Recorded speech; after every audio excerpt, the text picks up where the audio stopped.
आज मैं आपको सुनाऊंगा बुद्धि से भरा घड़ा।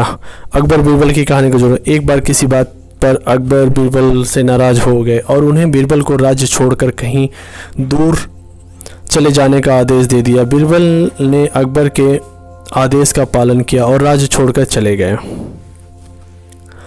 कुछ समय बीतने के बाद अकबर को बीरबल की याद आने लगी। कई महत्वपूर्ण मुद्दे पर बीरबल का मशवरा अकबर को निर्णय लेने में मदद करता था, इसलिए बीरबल के बिना निर्णय लेने में अकबर को असुविधा होने लगी। आखिरकार उन्होंने अपने सैनिकों को बीरबल को ढूंढने के लिए भेजा। सैनिक कई गांवों में बीरबल को ढूंढने का प्रयास किया, लेकिन बीरबल नहीं मिले। कई जगहों पर पूछताछ करने के बाद भी बीरबल का पता ठिकाना नहीं मिला सका और अकबर के पास सैनिक बेरंग लौट आए। अकबर किसी भी सूरत में बीरबल को वापस लाना चाहते थे।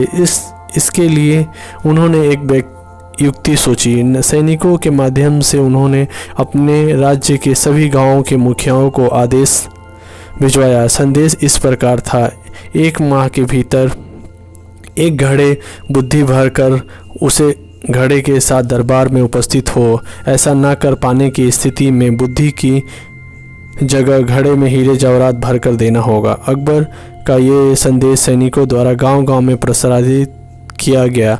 एक गांव में बीरबल भेष बदलकर एक किसान के खेत पर काम किया करते थे। जब उस गांव ने मुखिया को अकबर का ये संदेश मिला तो वो चिंतित हो उठा। उसे गांव के लोगों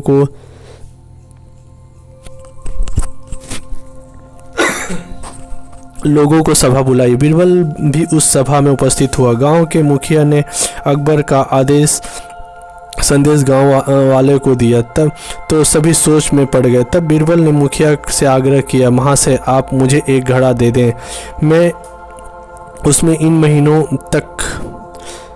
महीनों तक उसमें बुद्धि से भर दूंगा। मुखिया के पास और कोई चारा नहीं था। उसे एक घड़ा बीरबल को दे दिया। बीरबल वह घड़ा लेकर किसान के उस खेत पर चला गया जहां वह काम किया करता था। वहां उसने कद्दू उगाए थे।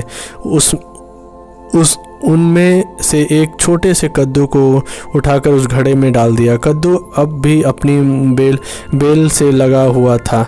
बीरबल उस कद्दू का नियमित रूप से खाद पानी देने लगा, उसकी अच्छी तरह से देखभाल करने लगा, जिससे धीरे धीरे कद्दू बढ़ने लगा। कुछ दिनों बाद कद्दू का आकार इतना बड़ा हो गया कि उस घड़े से बाहर निकलना पाना असंभव था। कुछ और दिन बीतने के बाद जब कद्दू का आकार घड़े के आकार जितना बड़ा हो गया, तब बीरबल ने उसे उसकी बेल से काट कर अलग कर दिया और घड़े का मुंह कपड़े से ढकने के बाद वह गांव के मुखिया के पास पहुंचा और वह घड़ा उसे देते हुए बोला, यह घड़ा बादशाह अकबर को दे देना और उससे कहना कि इसमें बुद्धि भरी हुई है।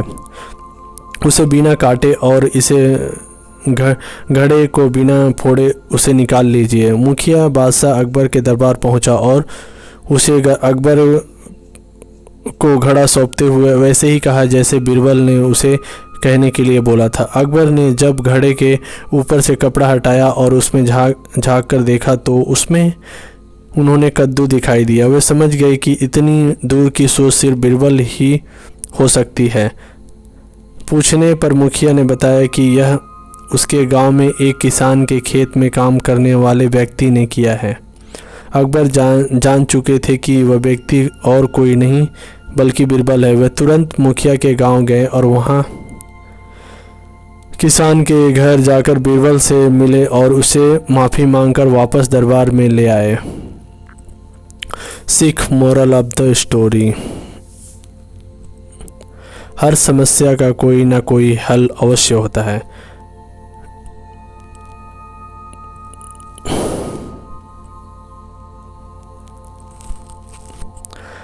हमारी कहानी कैसी लगी? लाइक शेयर कमेंट और हमारे चैनल को सब्सक्राइब करें। आप सभी लोगों का बहुत बहुत धन्यवाद। जय हिंद, जय भारत।